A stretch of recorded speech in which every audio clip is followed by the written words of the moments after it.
화요일 새벽 예배를 하나님께 올려드리겠습니다. 오늘 말씀은 역대상 12장 23절에서 31절까지 말씀입니다. 싸움을 준비한 군대 지휘관들이 헤브론에 이르러 다윗에게로 나아와서 여호와의 말씀대로 사울의 나라를 그에게 돌리고자 하였으니 그 수요가 이러하였더라. 유다 자손 중에서 방패와 창을 들고 싸움을 준비한 자가 6,800명이요 시므온 자손 중에서 싸움하는 큰 용사가 7,100명이요 레위 자손 중에서 4,600명이요 아론의 집 우두머리 여호야다와 그와 함께 있는 자가 3,700명이요 또 젊은 용사 사독과 그의 가문의 지휘관이 22명이요 베냐민 자손 곧 사울의 동족은 아직도 태반이나 사울의 집을 따르나 그 중에서 나온 자가 3,000이요 에브라임 자손 중에서 가족으로서 유명한 큰 용사가 28,000명이요 므낫세 반 지파 중에 이름이 기록된 자로서 와서 다윗을 세워 왕으로 삼으려 하는 자가 18,000명이요 아멘. 오늘은 역대상 12장 전체의 말씀을 나누고자 합니다. 군사는 전쟁이 만드는 것입니다. 전쟁을 해야 그 군사가 군사다운 군사인지를 알게 되어지는 것입니다. 때로는 참 연약해 보여지는 한 사람이 전쟁을 통해서 용맹한 군사가 되어지기도 합니다. 하나님 나라의 관점에서 볼 때 우리가 참 연약한 사람일지라도 영적 전쟁을 통해서 용감한 하나님의 나라의 군사로 거듭남을 기억하길 소망합니다. 오늘은 다윗과 함께했던 군사들이 어떻게 모일 수 있었는지와 용맹스러운 용사가 되었는지를 본문의 말씀을 통해서 그 은혜를 나누고자 합니다. 오늘 역대상 12장 전체 말씀을 보면 다윗과 함께했던 군사들의 숫자를 이야기하고 있습니다. 유다 지파의 6,800명, 시므온 지파 7,700명, 요단강 동편에 있었던 루벤, 갓, 므낫세 반 지파까지 합쳐서 모두 33만 6천 명이나 되는 엄청난 숫자의 군사들을 기록하고 있습니다. 다윗이 시글락에 있을 때에 600명에 불과했던 다윗의 군대는 이제 33만 6천 명이라는 5배가 넘는 그런 많은 군사로 확장된 것입니다. 군사들이 어떻게 이렇게 많은 수가 되었는지를 오늘 본문의 23절에서 우리에게 아주 중요한 영적인 교훈을 말해주고 있습니다. 23절입니다. 싸움을 준비한 군대 지휘관들이 헤브론에 이르러 다윗에게로 나와서 여호와의 말씀대로 사울의 나라를 그에게 돌리고자 하였으니 그 수요가 이러하였더라. 오늘 본문 말씀 가운데 우리가 반드시 눈여겨보아야 할 부분은 여호와의 말씀대로라는 단어입니다. 여호와의 말씀은 어떤 말씀입니까? 사무엘상 13장 14절 말씀에 사울이 하나님의 방법대로가 아니라 제사장 사무엘이 오기도 전에 자신이 제사장 역할을 해서 제사를 드렸던, 그래서 하나님께서 사울의 그 제사를 받지 않으시고 내가 너가 아닌 다른 왕을 세우겠다라고 말씀하셨던 그 말씀을 의미하고 있는 것입니다. 때론 어떤 사람들은 다윗의 인품이나 다윗의 용맹함이나 다윗의 어떤 인간적인 매력을 보고 용사가 된 사람도 있었을 것입니다. 그러나 그 인간적인 어떤 모습을 가지고 33만 6천 명이나 되는 용사를 모으는 것은 불가능한 일입니다. 어떻게 33만 6천 명의 사람들이 다윗의 용사가 되었습니까? 그것은 다윗에게 하나님의 말씀이 있었기 때문입니다.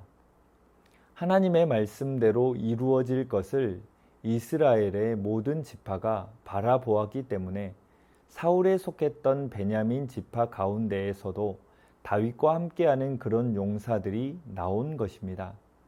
우리가 어떤 일을 할 때 혹은 어떤 사람과 함께 일을 하게 될 때 그 사람의 인간적인 어떤 모습이나 어떤 일에 진행되는 상황을 바라보고 함께 하거나 일을 진행할 때가 있습니다.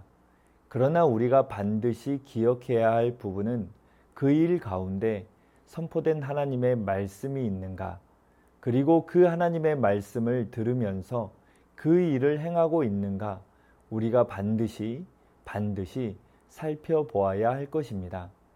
영성은 듣는 것입니다. 하나님의 말씀을 듣는 것입니다. 하나님의 말씀을 들어야 하나님의 길이 보여지게 되는 것입니다.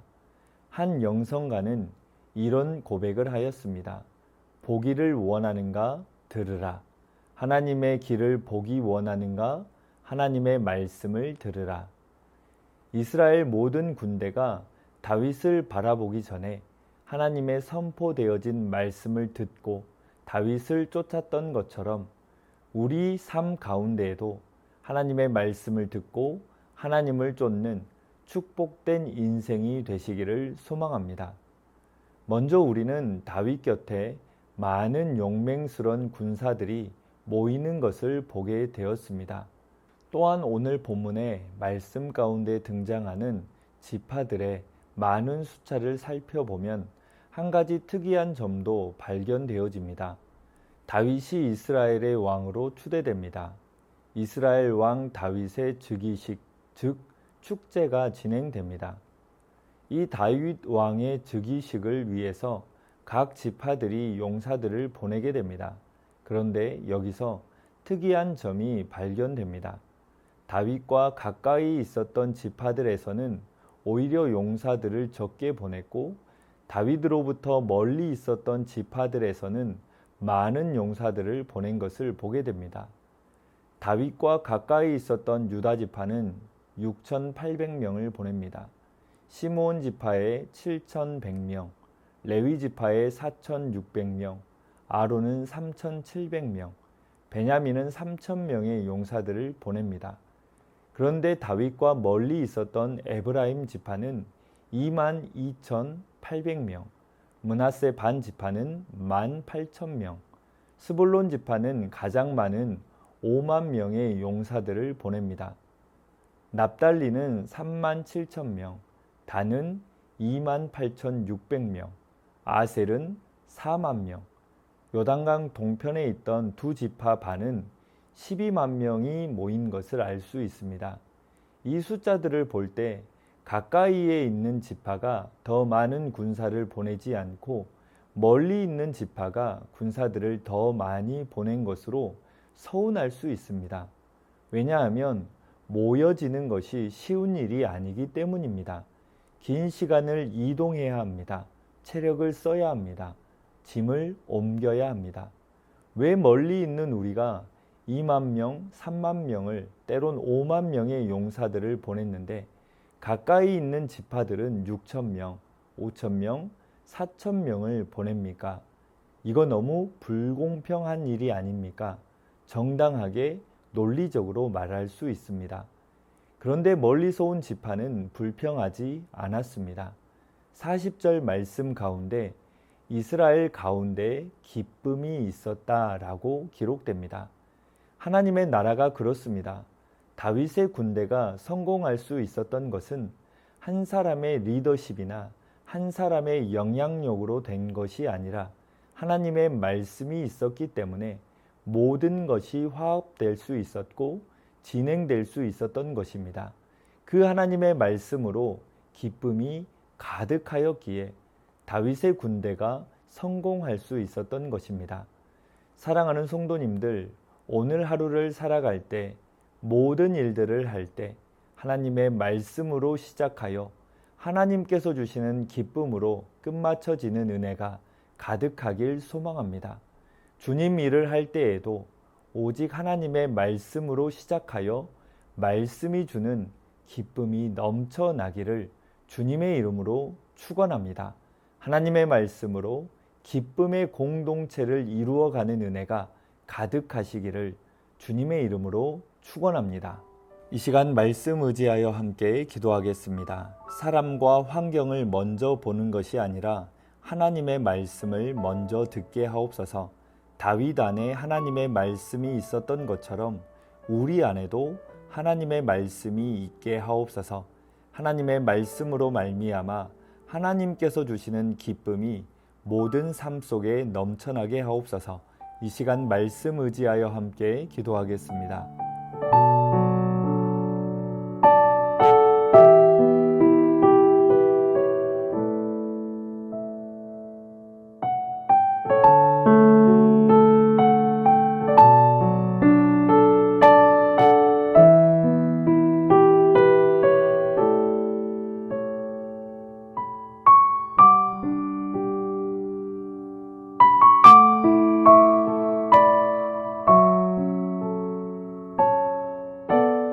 계속해서 나라와 민족 위하여 함께 기도하겠습니다.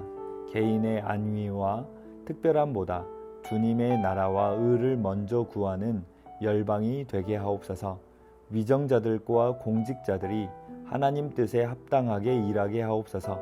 쿠바에서 정치범으로 구속됐던 파하르도 목사가 3년 만에 석방되었습니다. 파하르도 목사와 가족들이 속히 몸과 마음이 회복되어 신실하게 사역을 이어가게 하옵소서. 이 시간 나라와 민족 위하여 함께 기도하겠습니다.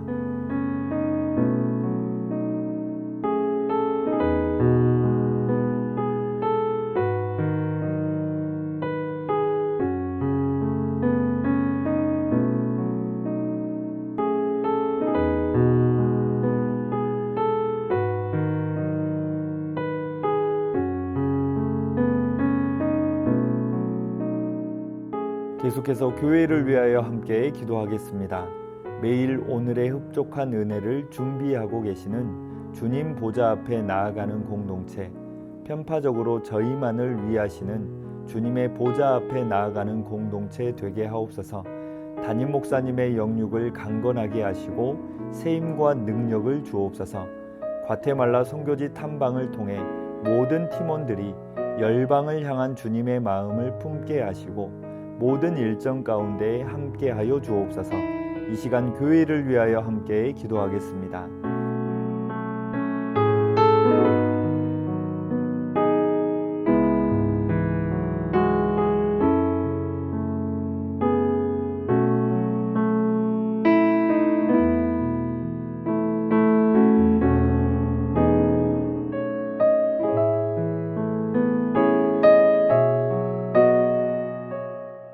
마지막으로 선교사님과 환우분들을 위해 기도하겠습니다.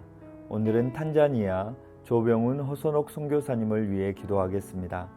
뉴비전스쿨 아이들이 한 달 동안의 학교 방학 기간에도 주 안에 거하는 자들이 되게 하옵소서. 중고등학교 건축 준비에 하나님께서 함께해 주옵소서. 정연우 정슬기 선교사님을 위해 기도하겠습니다. 가라투 선교센터 일꾼들과 교사 스태프들이 한마음으로 사역하며 서로를 격려하고 세우는 공동체 되게 하옵소서. 언어훈련 가운데 지혜를 더하여 주시고 가족 모두가 하나님의 보호와 평강 안에 거하게 하옵소서. 환우분들을 위해 기도하겠습니다. 오현정 간사님 마음을 강하게 하고 육체적으로도 잘 회복되어 다음 치료를 준비하게 하옵소서. 조종순 권사님의 남편 백형호님 뇌출혈로 입원 중에 있습니다.